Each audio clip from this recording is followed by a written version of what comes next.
Chef Andrew Carmellini grew up in a small town in Ohio. He got his start cooking at a local Italian restaurant in his hometown at the age of 14.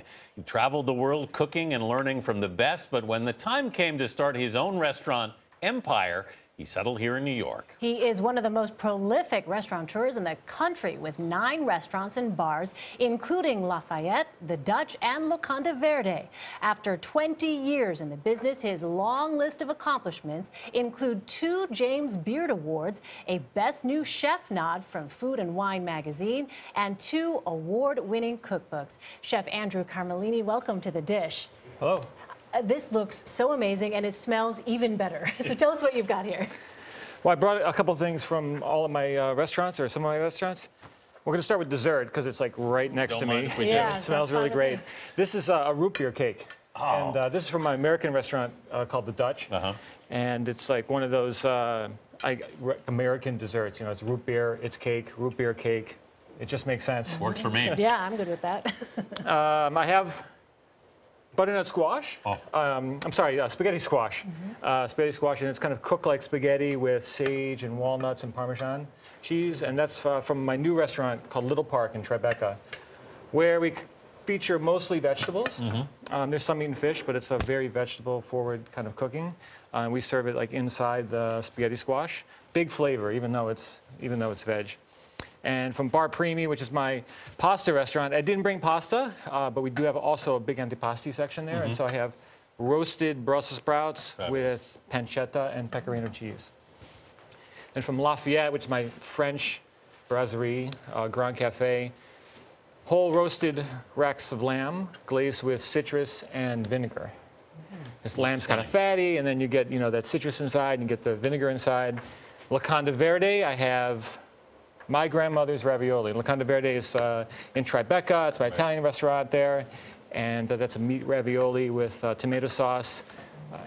Since you brought up your grandmother, I understand that she actually put a Jacques Pepin cookbook in your hands when you were 11 years old. Long before TV Food Network and Chefs on TV and everything, there wasn't a lot of inspiration for kids that like to cook. And she gave me this French cookbook by Jacques Pepin. And it wasn't a kid-friendly cookbook. I was going to say. They were very what does an 11-year-old make of that? Well, I wanted to make everything, because I was fascinated by it. There were raspberry swans, there was ham and aspic, and there were all these kind of very, very fancy dishes, and very kind of old-school approach with black and white photography and how to make things.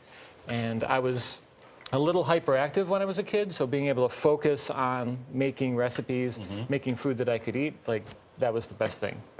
Wow, you decided to go to cooking school, though, at a time when not a lot of people thought, okay, I can do this as a profession. What made you think I can actually maybe make a career out of this?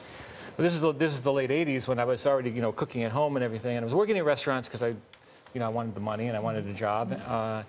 When I told my friends that I was going to go to cooking school, they were like, I might as well said I was going to be a monk, or it wasn't a popular career choice.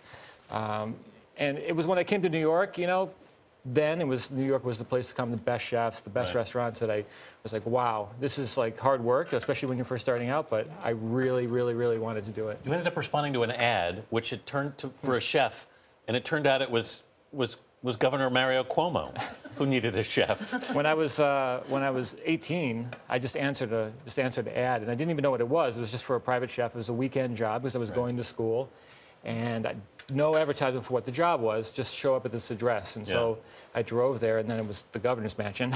And so when I was 18, I did a tasting for everybody.